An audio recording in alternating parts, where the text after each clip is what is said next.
Sarlat, berceau culturel qui a vu naître Étienne de la Boétie, n'avait plus de librairie indépendante.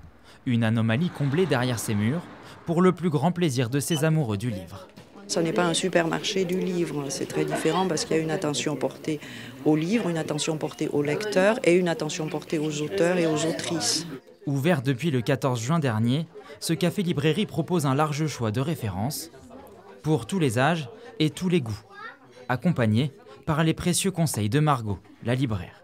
On a 2500 références. Les choix sont faits avec les bénévoles, donc on a vraiment quelque chose d'humain. C'est une librairie qui vit en fait, qui a du cœur. Une librairie indépendante dont l'association L'Appel aux idées est à l'origine.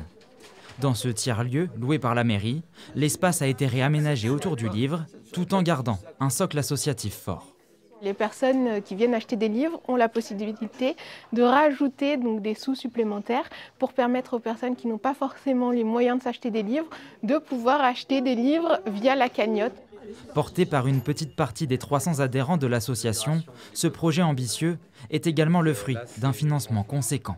Un appel à projet de l'État qui s'appelle Fabrique de territoire, qui visait à développer des activités pour animer justement les territoires comme la Dordogne et d'autres. Et donc on a répondu et il nous a paru logique, évident de créer une librairie.